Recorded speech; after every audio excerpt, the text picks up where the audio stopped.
Hello दोस्तों, स्वागत है फिर से आप सभी का आपकी अपनी क्लासेस में। ठीक है, तो प्रागैतिहासिक काल से संबंधित हम वीडियोस बना रहे थे। उससे संबंधित कुछ केंद्र हमारे बचे हुए थे, मैंने इस वीडियो में उनको ऐड किया है। साथ ही साथ इस वीडियो में हमारा प्रागैतिहासिक काल जो है वह कंप्लीट हो जाएगा और इससे नेक्स्ट वीडियो जो हमारी आएगी वह सिंधु घाटी की सभ्यता के ऊपर आएगी। ठीक है, तो आइए डिस्कस करते हैं इन टॉपिक्स के बारे में। तो बात करते हैं राजस्थान की।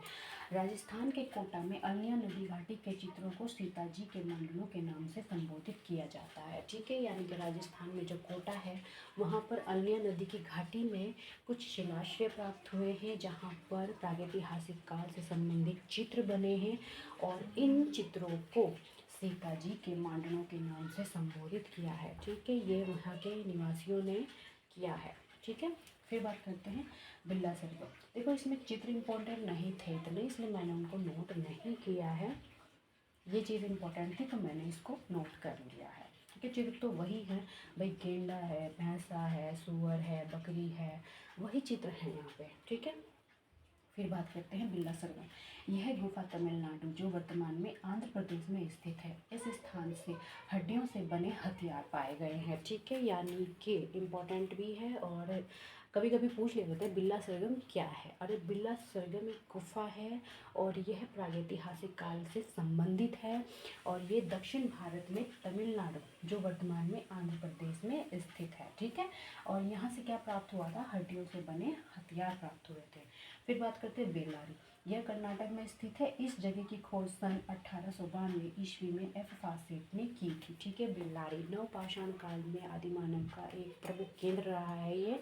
ठीक है, क्योंकि इस समय तक मनुष्य जो है भारत के हर क्षेत्र तक, हर कोने तक फैल चुका था और उसने अपने जगह जगह पर अपने द्वारा छोड़े कुछ साक्ष्य चित्रों के रूप में कुछ साक्ष्य छोड़े हैं। ठीक है, इसीलिए इस जगह पर एफ फासेट ने कुछ चीज़ों को, उसके कुछ हथियारों को प्राप्त किया था। ठीक है, और इसीलिए ये इम्पोर्टेंट हो जाता है। इस जगह की, इस स्थान की खोज एफ फासेट ने 1892, ठीक है, 92 में की थी। फिर बात करते हैं वायनाड के एडकल। यह गुफा केरल में स्थित है। इसकी खोज सन 1901 ईस्वी में एफ फासेट ने की है। देखो, दोनों जगहों को एफ फासेट ने ही खोजा है, केवल सन का अंतर है। ठीक है, सन को ध्यान रखना कि 1892 में उन्होंने किस जगह को खोजा था? बेल्लारी को खोजा था, यहाँ से कुछ चीज़ें प्राप्त की थी। और 1901 में इन्होंने जो है वायनाड के एडकल के स्थान को खोजा था या यहाँ के चित्रों को खोजा था। सन का अंतर है और खोजकर्ता केवल एक है और जगह भी अलग है। बेल्लारी कर्नाटक में पड़ता है, वायनाड के एडकल केरल में पड़ता है। इनके राज्यों को भी ध्यान रखना। ठीक है, इसको अंडरलाइन कर लेना आप लोग। फिर बात करते हैं, इस स्थान पर जादू के अनेक चित्र अंकित है तथा यहीं पर मनुष्य को सिर पर टोपी पहने दर्शाया गया है। देखो, जादू, टोना टोटका, यह सारी भावनाएं आदि मानव जो है अपने चित्रों में डालता था, क्योंकि अपने डर को कम करने के कारण कभी वह प्रकृति के डर से, भय से चित्र बनाता था तो कभी वह बहुत बड़े जानवर को देखकर उससे रिलेटेड, ठीक है, उससे रिलेटेड जो चित्र बनाता था वह जादू, टोना टोटका की भावना से बनाता था। वह क्या करता था कि जब वह शिकार के लिए निकलता था तो उसको ऐसा लगता था कि शायद उसे शिकार ना प्राप्त हो, तो वह एक दिन पहले उस जानवर का चित्र बनाता था, चाहे वह कितना भी बड़ा जानवर हो, हाथी, गेंडा, सुअर, उसका चित्र बनाता था और खुद को उसके सामने बहुत बड़ा दर्शाता था। ठीक है, अपने चित्र में उसको बहुत छोटा बनाता था और खुद को बहुत बड़ा बनाता था।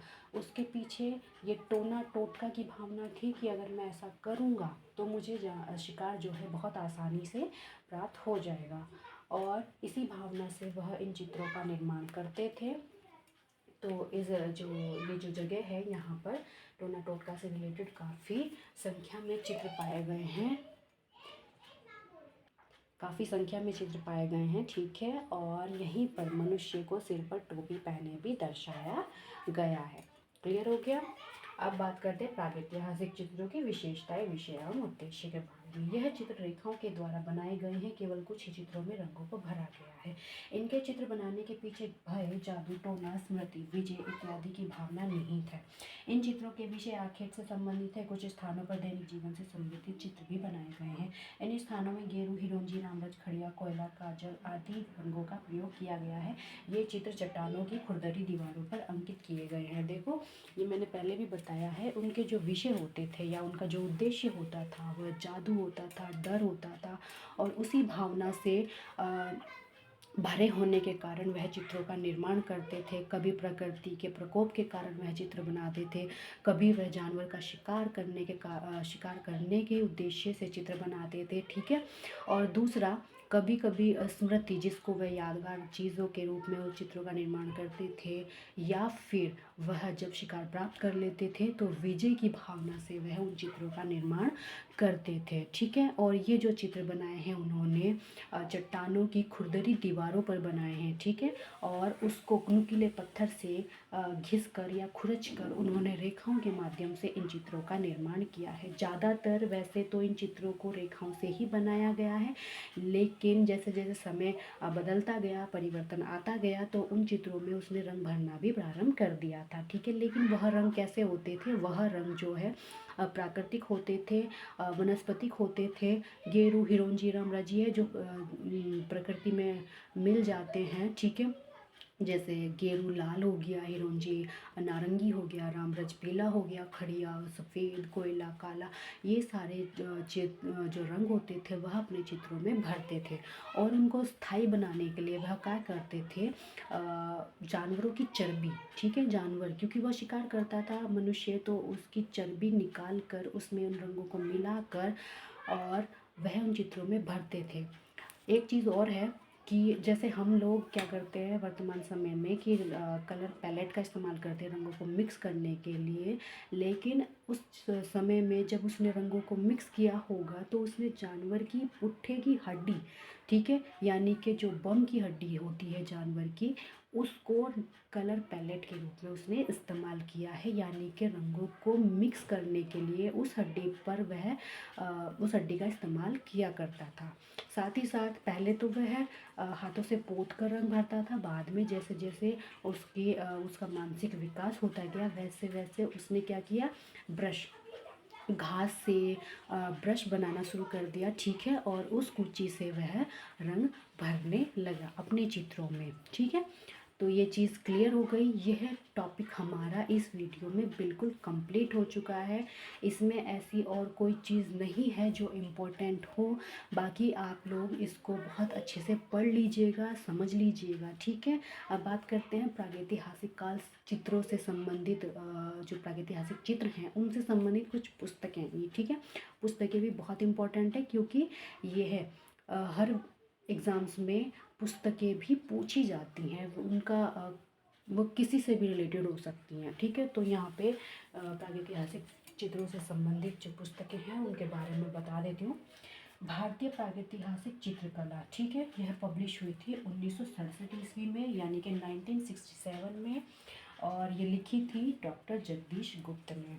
फिर बात करते हैं प्रीहिस्टोरिक पेंटिंग की, जो पब्लिश हुई थी 1958 में, यानी कि 1958 में। यह बुक है एलन हॉटक ब्रॉड्रिक की, ठीक है। फिर बात करते हैं प्रीहिस्टोरिक इंडिया, जो कि पब्लिश हुई थी 1950 में। यह है स्टुअर्ट पिकार्ड की।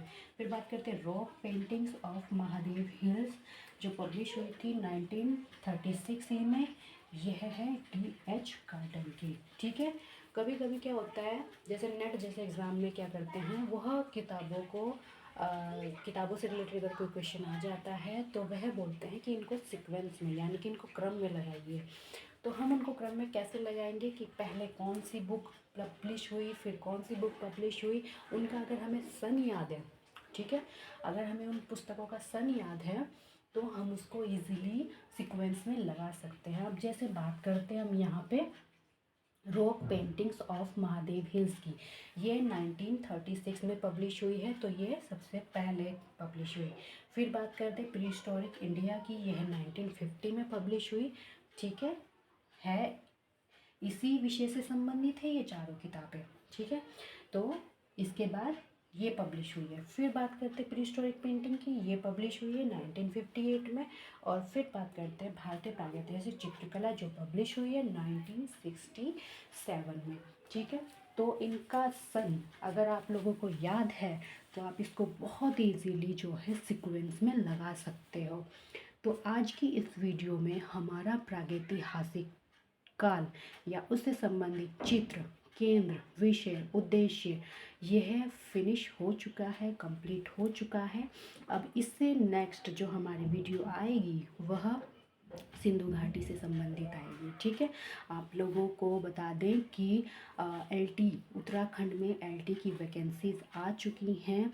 ठीक है, एक वीडियो में मैं उसका जो है सिलेबस आप लोगों के सामने डिस्कस करके वीडियो में डाल दूँगी, जिससे आप लोगों को समझने में दिक्कत ना हो।